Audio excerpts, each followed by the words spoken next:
Haha. Yes. Stream TikTok now. Wonderful. Wonderful. I got racks to the ATM jam. Feels good. Tell me Feels what you great. wanna do. I got racks to the ATM All right, let's get jam. to sharing again. Tell me what you wanna do. Start this again. You a badass bitch, that don't get swallowed in that fat ass bitch. I got racks to the ATM jam. Tell me what you wanna do. I got racks to the ATM jam. Tell me what you wanna do. I got racks to the ATM jam. Tell me what you wanna do. You a badass bitch, that don't get swallowed in that fat ass bitch. I got racks to the ATM jam. Tell me what you wanna do. They shooting in the parking lot, everybody get low. They shooting in the parking lot, they ain't where you wanna go. Now stand by soldier, and let the work your motherfucking ass like I told you. Stand by soldier, and let the work your motherfucking ass like I told you.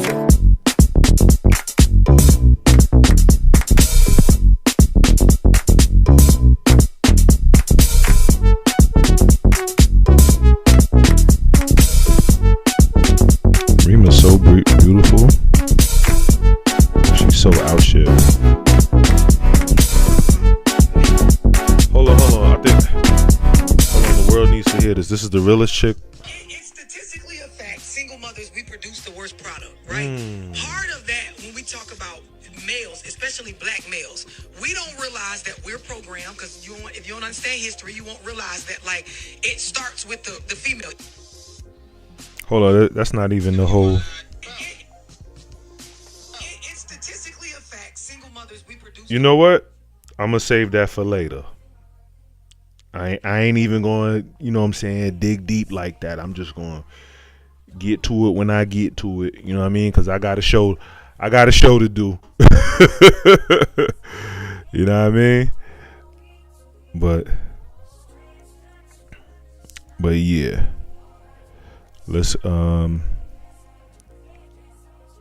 Let's get back to the matter at hand. I'm gonna get started in a second. All right. Let's get it. All right, where we at? Welcome everybody. Welcome to this multi-million dollar stream. Shout outs to Breezy the Truth. Thank you for tuning in. Thank you for contributing to the show. Welcome to this multi-million dollar stream. I'm your host, Kev Prosper, the owner and founder of Prosperity U LLC. Prosperity U LLC is creating a society of wealth, positivity, and inspiration. That's right, boys and girls. You are now tuned into Love and Money, the podcast of Prosperity U LLC. Yes, everybody. Yes, y'all. Thank you for contributing to the Cash App above. $ Prosperity U LLC. What you see up there is a QR code. Screenshot it. Go to your Photos app, tap and zoom, and it will take you.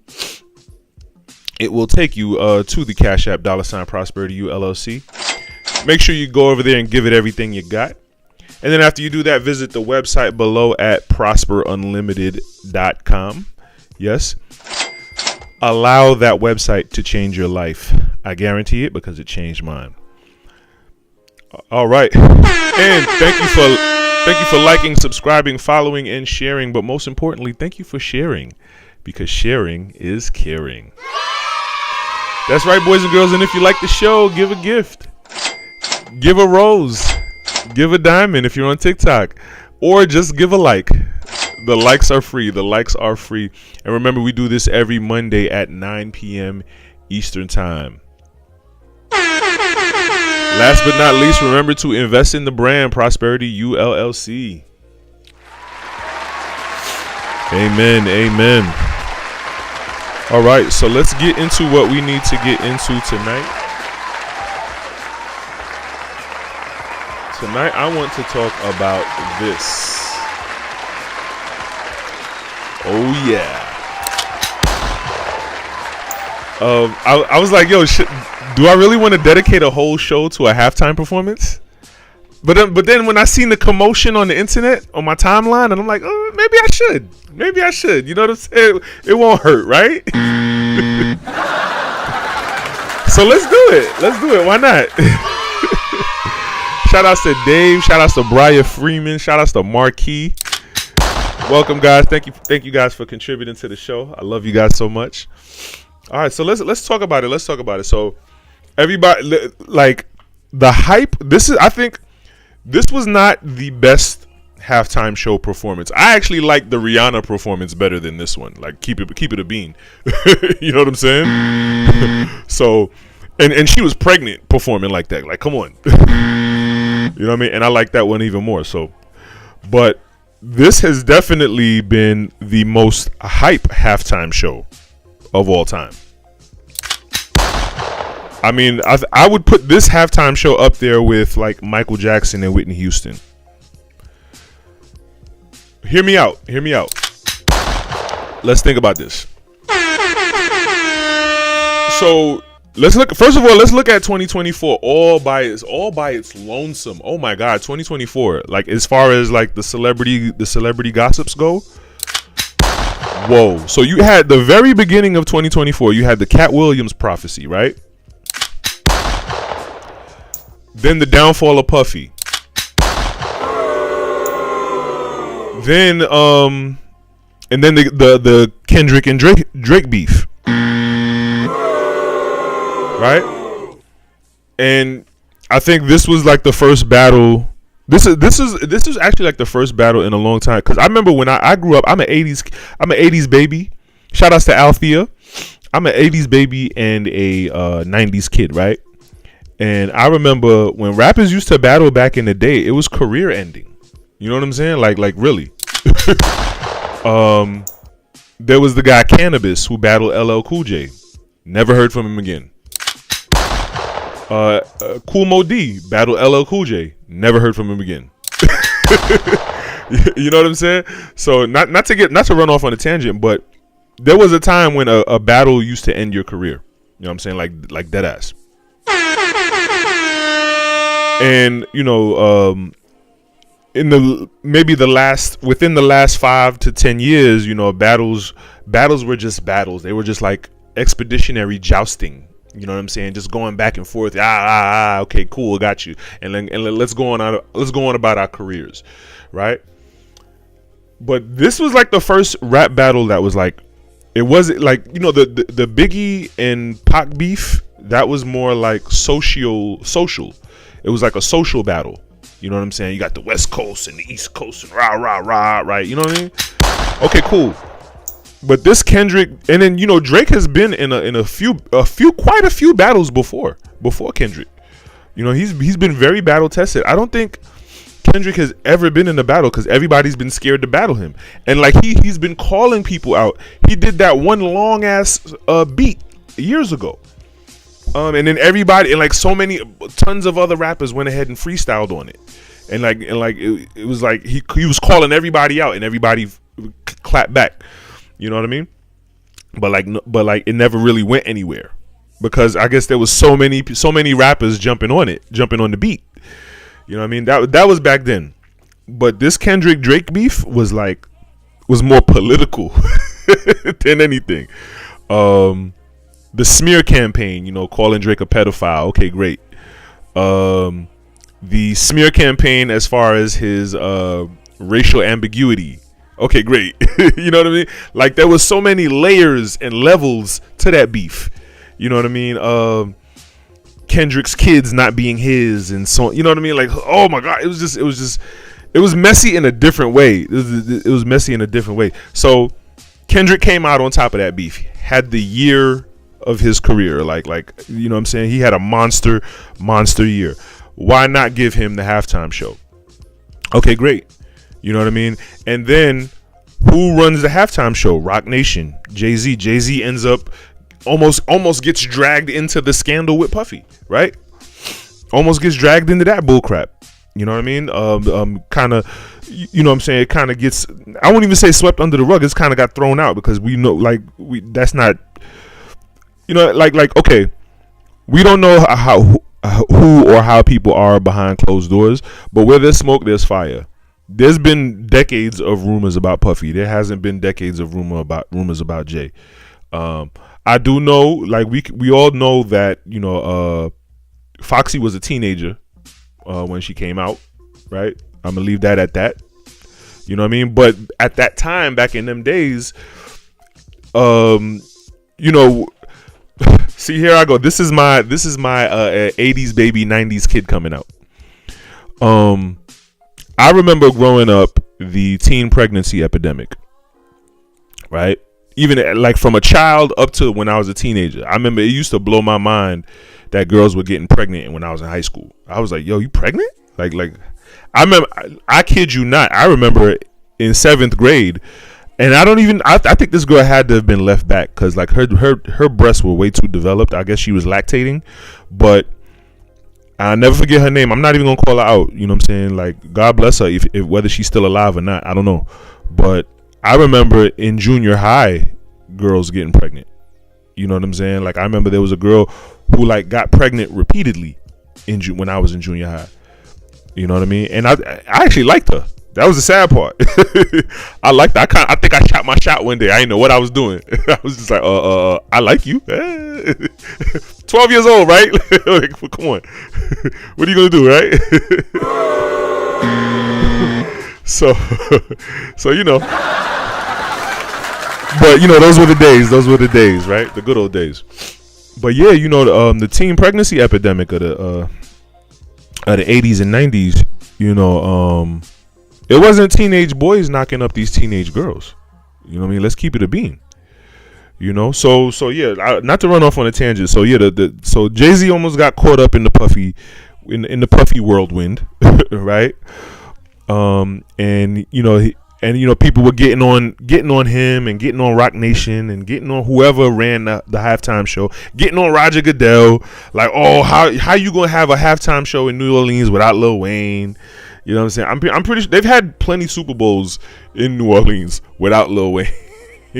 and Lil Wayne now ain't Lil Wayne in the mixtape days. Mixtape Wayne, woo. Yo, like, he freestyled. I mean, not to run off on a tangent again. I'd never forget the Rap City freestyle. It was like, you could tell he was freestyling, and it was like, so like, what the fuck is he saying? He's an alien. You know what I mean? But yeah, that's a Lil Wayne we ain't never gonna see again. But yeah, how you gonna have a halftime show in New Orleans without Lil Wayne? Okay, whatever, right? you can't compete. You like popularity wise, you can't compete with the year that Kendrick had. You know what I'm saying? He got to do the halftime show. Like, that song just goes, right? So there was so much build up to this halftime show, an entire year's worth of a build up to this halftime show. I don't think I've never seen that. I think I didn't start following football until, I think the very first Super Bowl I saw was, I think, maybe before, I think it was either the Michael Jackson or the Whitney Houston Super Bowl halftime show. You know what I'm saying? I think from then on, I don't think I've ever seen a halftime show with more anticipation and build up and hype as this one. You know what I mean? And the Whitney Houston halftime show, it wasn't even a halftime show. She did the national anthem. My bad. Let me check myself. What am I saying? That was the national. How the national anthem be better than the halftime show? Who? Does any of us remember who did the halftime show that year? Nope. Because everybody remembers the Whitney Houston national anthem. And my silly behind, I'm here talking about, that halftime, the Kendrick halftime show is up there with the Whitney Houston and Michael Jackson halftime show. Like, and it wasn't even a halftime show. That's how dope Whitney was. Like, come on, son. But back to the matter at hand. There's been a year's worth of anticipation for this halftime show, and I've never seen that before. So the hype is real. The hype train is very, very real. You know what I mean? So you know, with the whole and within the Kendrick and Drake beef, you know what I mean? Everybody talked about, oh, you know, the entendres and the symbolisms and shit like that. All right, okay, cool, great, I get it. So when I watched the halftime performance, I made sure to turn the sound off. I really wanted to hone in on the symbolism of it all. You know what I mean? I really wanted to hone in on the symbolism. Shout outs to Jordan. Like, tap the screen, guys. Tap the screen. Press the like button. Whatever platform you watching on. Shout out to Atlanta Empress. Shout out to Austin Graham. I really wanted to hone in on the symbolism, and really kind of get what I could interpret from the symbolism. You know what I mean? So with in an attempt to avoid getting copywritten striked, if you will. Shout out to Empress Orisa. Welcome. Thank you for tuning in. Come on in, make yourself at home, have a seat, grab a glass of wine. You know what I'm saying? Whatever floats your boat. You know what I mean? No pun intended. Yeah, so I wanted to interpret what I could interpret from, let's see, where is it? Boom. Yeah. All right. Can I? It won't show? All right. So let me, yeah, I'll just do it this way. All right. And boom, let's put it up. So okay, so let's go through what we can go through. Let's see.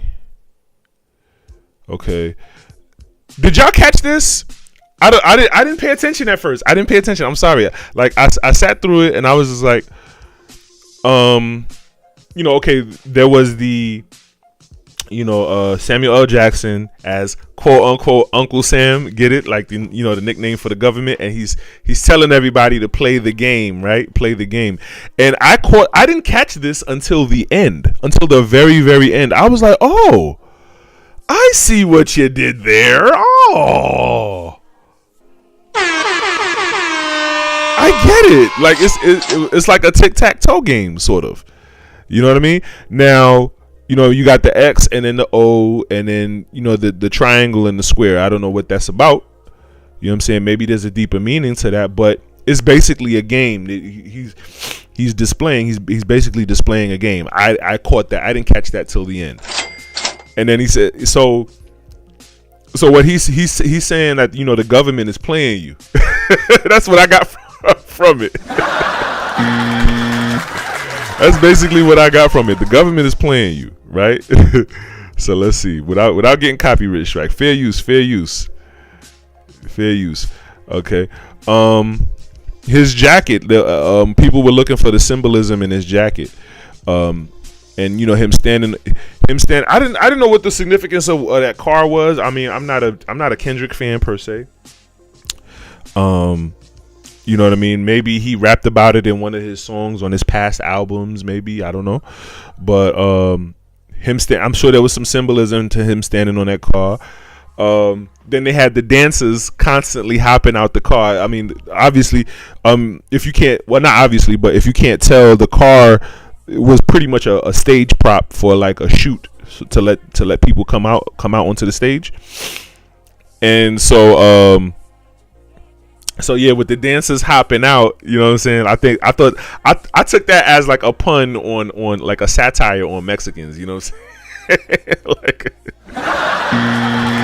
like come on, son.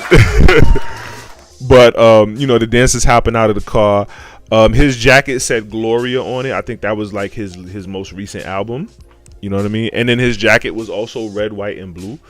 So what I guess that was symbolizing him saying, you know, he's wearing the country on his back. He's carrying the country on his back. You know what I mean? Or that was the symbolism that I got from it. Let's see what else.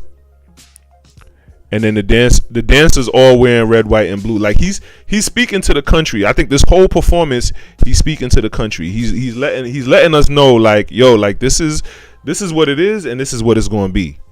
You know what I mean? He's speaking to the country, and what better stage to do it than the Super Bowl, right? what better stage to send your message than the Super Bowl? I don't know the significance of the women, because it seemed like all the women only wore red. You know what I mean? Signifying, like, you know, the period. You know what I mean? The monthly bleeding and whatnot. There was one scene that struck me. I think when I get there, I'll get to it. Hold on, let me skip through it a little bit without fair use. Oh no, I didn't mean to do that. Hold on. Let me skip through it a little bit. There were some scenes that got me. His chain. His chain. Can I get a zoom in on his chain? Let's see. There goes Samuel L. again. His chain. Oh, let me stop it. So his chain said, yeah, there it is. I caught it. Great, wonderful. So his chain had the letter A on it. So I was like, okay, A must represent, maybe a person in his life. What does A represent? Well, I do know that A is the first letter in the alphabet, right? And then again, A being the first letter in the alphabet. Okay, what does the number 1 represent? Well, in supreme mathematics, number 1 represents knowledge. So what I took it as, he's standing in the midst of a depiction of the American flag with all of these dances in the red, white, and the blue, right? He's standing in the midst of that, and he's standing in the midst of the he's standing in the gap. You know what I'm saying? He's standing, like, that Bible phrase, standing in the gap, and he's imparting knowledge to the country. You know what I'm saying? He's teaching America. He's sending a message, he's enlightening America. You know what I'm saying? And he's kind of, quote unquote, waking us up. You know what I mean? That's what I got from his chain, just his chain alone. You know what I mean? The symbolism is it could be deep. It could be deep. It's probably not that deep. I don't know. But let me skim through some of this. And then, now you can't tell me. The only person I've seen like really do stage performances like this, or manage stage performances like this with all the symbolism and everything, is Kanye. You know what I'm saying? I like within the past few years, since the Usher performance was cool.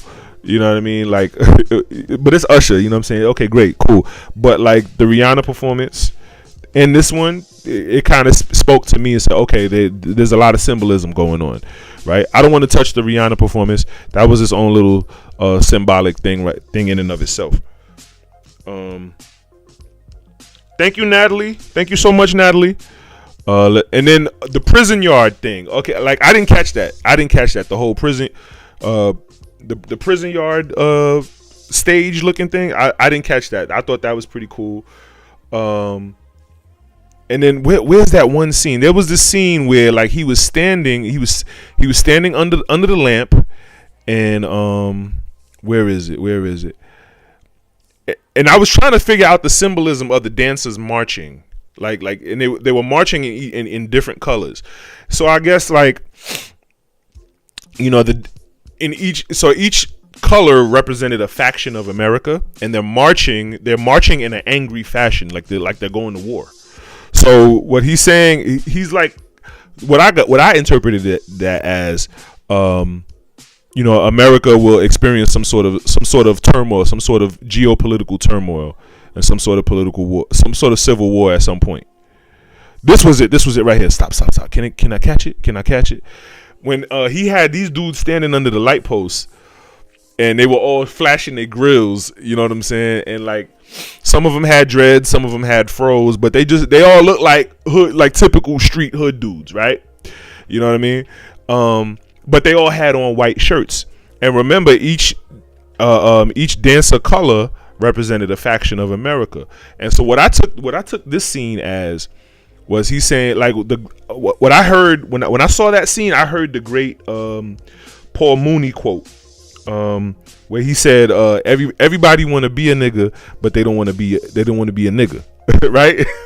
That's what I kept hearing in my head when I seen that. And so I was like, oh, okay, that's white people imitating black people and want to be like black people and appropriate the culture, but don't want to actually go through what black people go through. right? I get that. Oh, okay, that's what I got from it. That's my interpretation of it. Shout out to Daphne. Welcome. So I thought that was cool. There was another scene. Where is it? Yeah, this one kind of tripped me out. I was like, where like they were inside an X. They were inside the X on the tic-tac-toe board, and they were inside the red X. And everywhere you turn, there was a different troupe of dancers dancing while he was rapping. And so that red to me it looked like a battle. You know what I'm saying? Like you know, everywhere you turn, you know what I'm saying, there's some sort of conflict going on. There's some sort of, and they're trapped inside a closed environment, and you know what I'm saying, in a closed caged environment. You know what I mean? That's what I got from that. Hold on. Come on, bro. And then the women, I didn't catch. I couldn't understand that. So I guess everybody had on white, but there was another part that kind of went over my head. I didn't know what significance the women had. I didn't know if there was any significance. Maybe y'all can break it down in the chat. Shout outs to Daryl.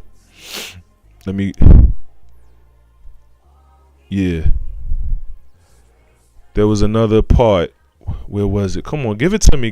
Why is my player? And then the singing part. Okay, great. Where's that scene? Okay, and then so now this was pivotal to me. So it's like, you know, the people marching around the circle, you know what I'm saying, the white and the red. You know what I'm saying? Like what does that represent? I don't know. Right? And then there was a part where everybody was laid down on the ground, like they were like dead bodies everywhere. Where is it? They're marching. Okay. Samuel talking.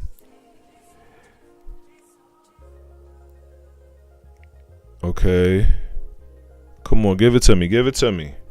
Shout out to Luna. Welcome. Where's that scene? Did I pass it?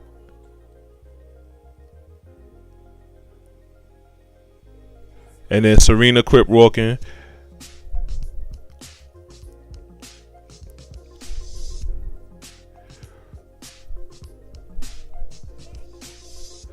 So yeah, what this signified to me. Where is it? Where's that scene at, man? Come on, hold on, give me a second. Let me find it. I found it earlier. Kendrick Lamar halftime show. Let me see if I can find it. There was one where everybody was laid out on the floor. And basically what I took it as was, you know what I'm saying, he's telling America, he's waking America up, and he's telling America that, you know, there's going to be a battle. There's going to be a lot of turmoil. There's going to be a lot of struggle and strife and conflict, you know what I'm saying, within the country. You know what I mean? And then like towards the end of the show, you know, you see the red, white, and blue, you know, quote unquote, battling it in the center stage, and then you see those dancers dancing in the center of the stage, and then all the spectators in the black were off on the sidelines. This was pivotal to me. What I interpreted that as is, you know, the country is gonna have internal turmoil and conflicting within itself, but yet the black people are gonna be on the sidelines with their phones out,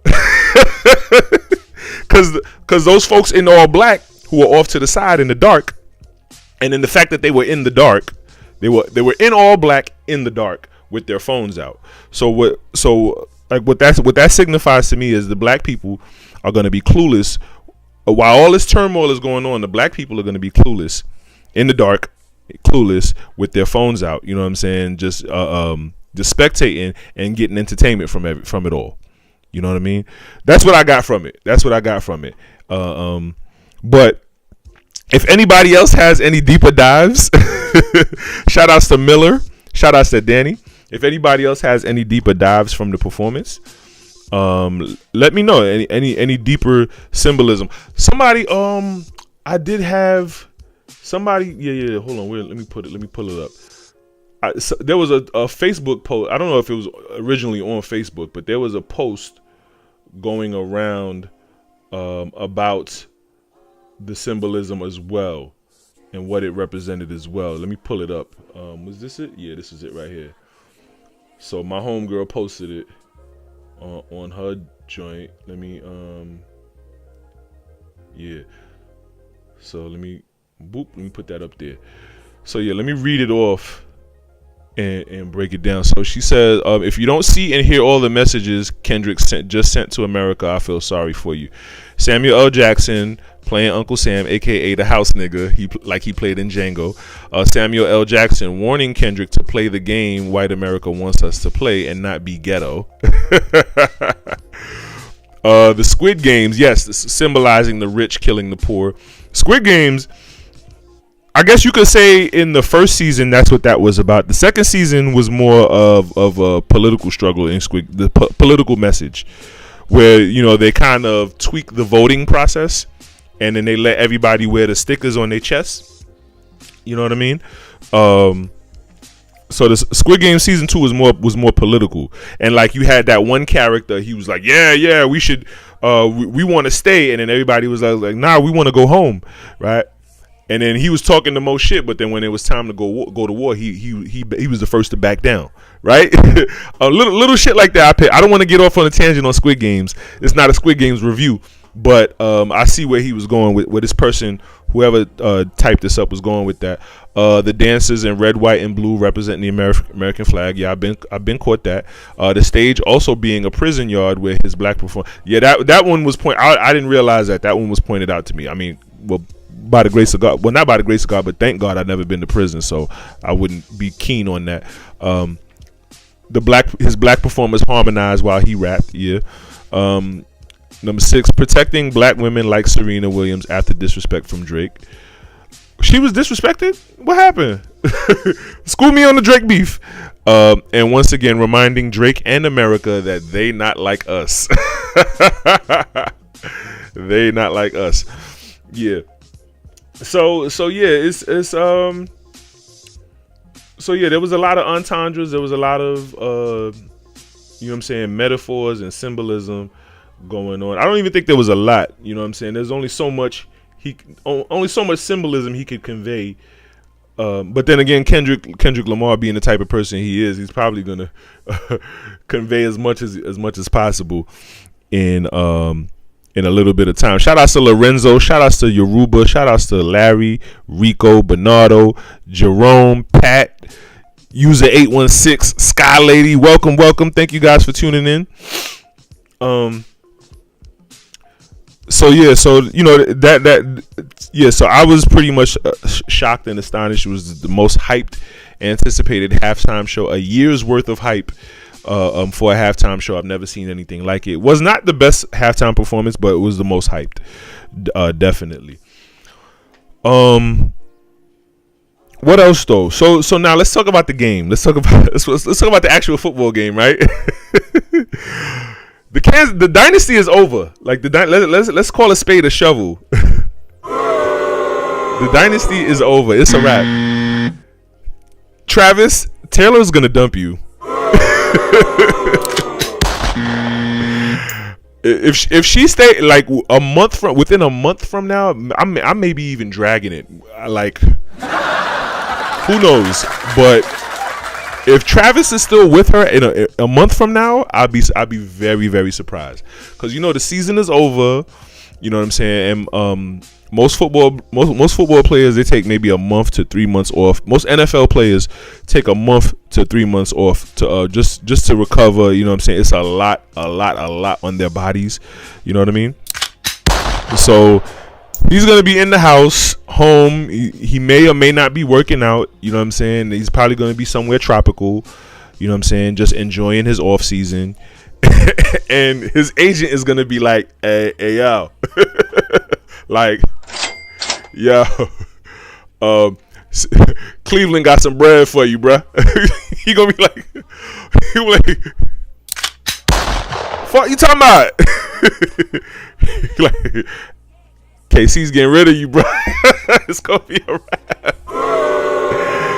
It's gonna be a sad off season for KC, boy. The dynasty is over. I will say though that they're gonna keep Pat Mahomes. They're gonna keep him. They first of all, they spent too much money on him. Like, come on now. Is he currently the highest paid? Or he had the highest contract at one point in time. I think Jalen Hurts got a bigger contract than him, maybe. You know what I'm saying? But yeah, Jalen Hurts, it's his turn. Let's keep it a bean. But yeah, Travis is getting the boot. You know what I'm saying? It is what it is. And it sucks because, you know what I'm saying, like there's no Tom Brady in New England or that you can get traded to and revive your career. You know what I'm saying? Like at first it was, I could just play for Tom Brady and then, win a Super Bowl and retire happy, right? Like that used to be a thing. A lot of all these legendary receivers came through New England.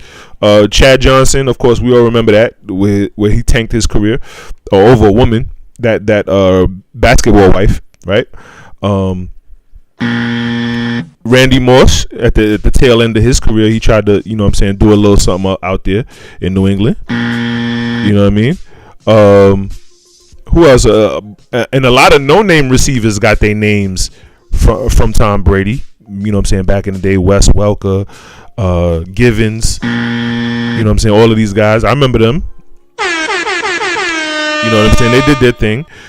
But nonetheless, there's no Tom Brady in the NFL anymore. So there's no team you can just fall back on as a receiver to revive your career. So if KC doesn't trade Travis, I will be surprised. I will be surprised if Taylor doesn't dump Travis. I would be surprised.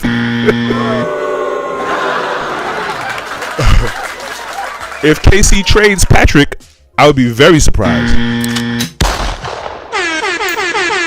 He's worth too much. They spent too much money on him, and he's too good. You know what I'm saying? And he's too proven. You know what I mean? Like, no, don't trade him, please. But D-Hop, they're probably gonna keep D-Hop because he's a talent.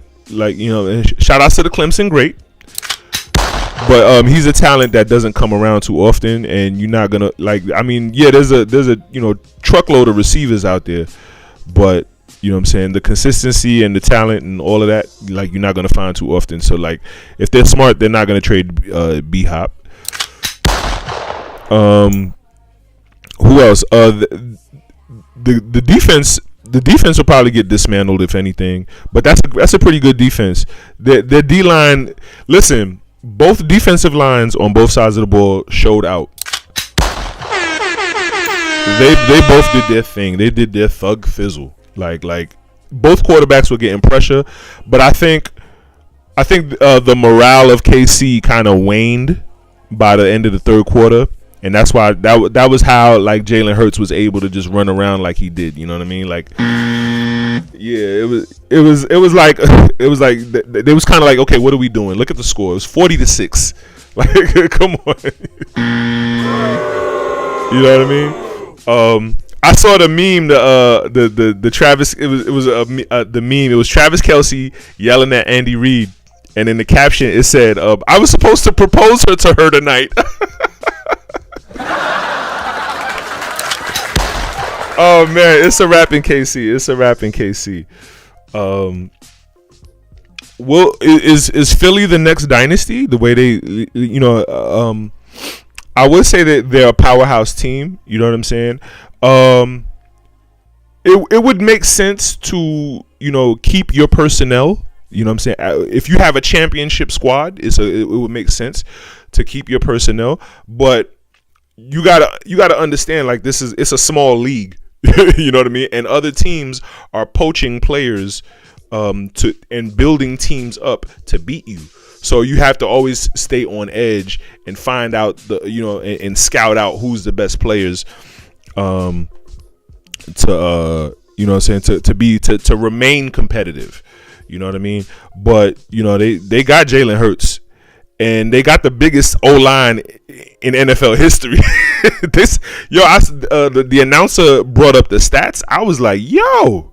They said the average height was 6'6" and the average weight was 340 and change. I was like, yikes. But on the field, it didn't look like that big of a difference. Like, the KCD linemen look like overgrown linebackers. They look like really big linebackers. That's like they were so lean, and they was running through Philly's O-line. Like, it was crazy. You know what I mean? But over time, towards, you know what I'm saying, like once again, Jalen Hurts had a lot more time in the pocket than Pat Mahomes did. You know what I mean?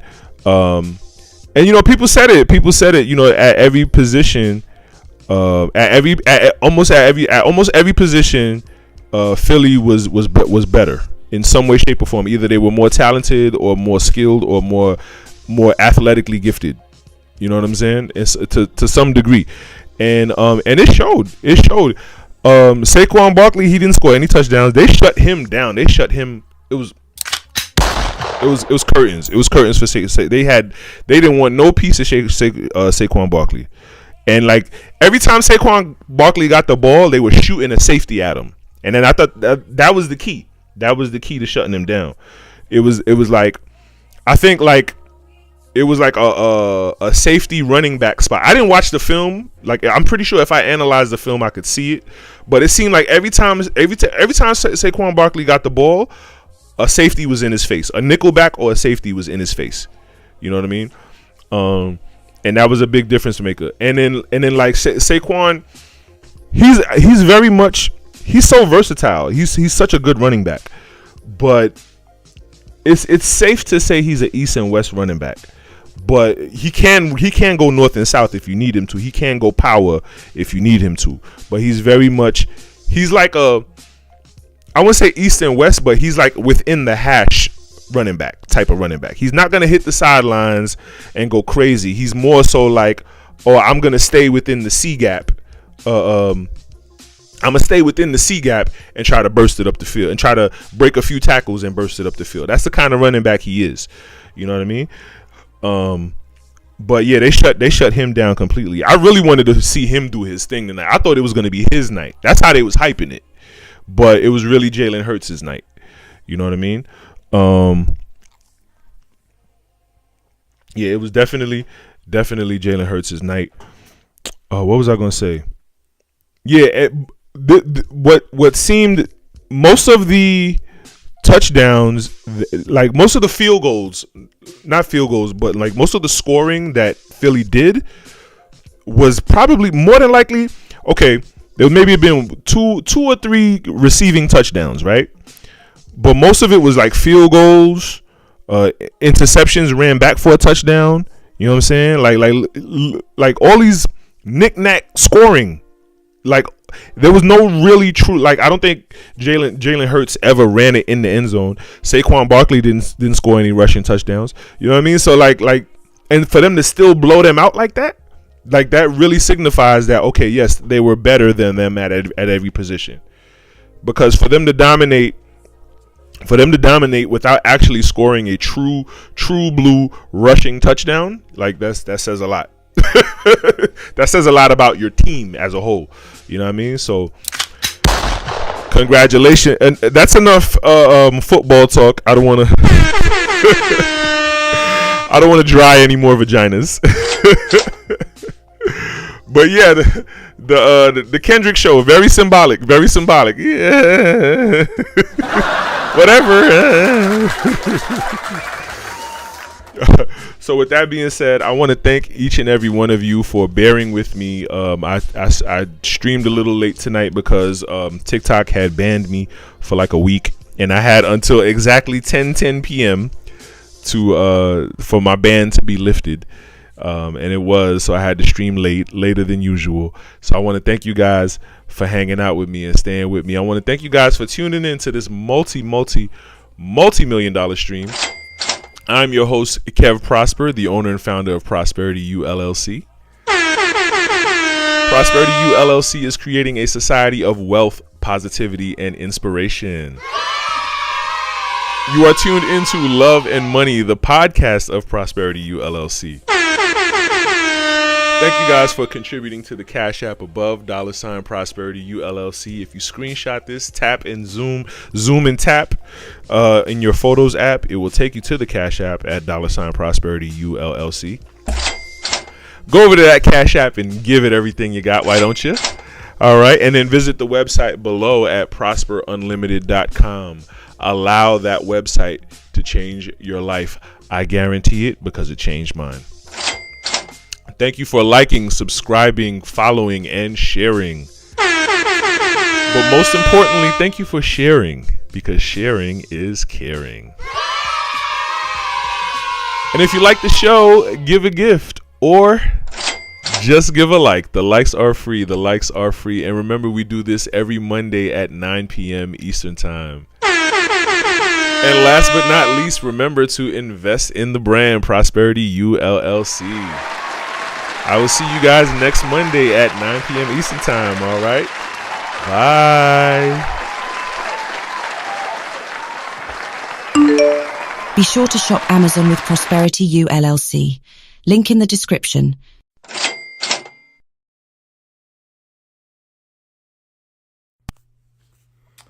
These are all of my books. My very first book, Lead the Fairy Tales Up to Disney, The Reality of Dating.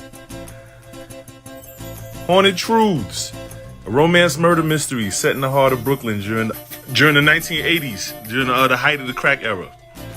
Switch, my romantic comedy. My trilogy, Spirit of the Machine, 1, 2, and 3, sci-fi action thriller. My poem anthology, Red Garden. That is System of the Sun. That's my book on organizational skills. Don't wait till I get rich to buy that book. New Shoes. That's my book on self-esteem, on how to love yourself. Ratchetology. Yes, I'm the Ratchetologist. Take my advice.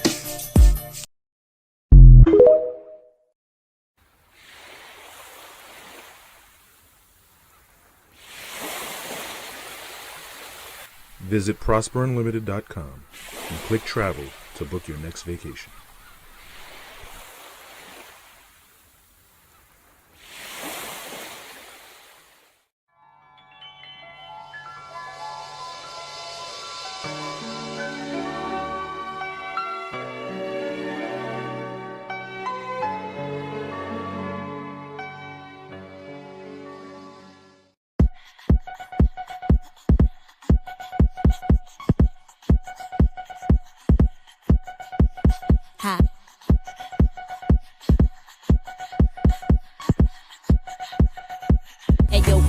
Do that freaky jam on the beat. Shitty with that butter shit that bone feed.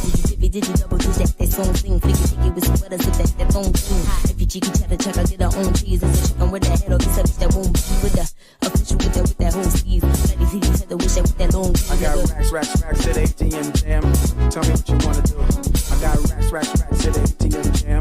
Tell me what you wanna do. You a badass bitch, that don't get swallowed in that fat ass bitch. I got racks to the ATM jam. Tell me what you wanna do. I got racks to the ATM jam. Tell me what you wanna do. I got racks. Be sure to shop Amazon with Prosperity U LLC. Link in the description.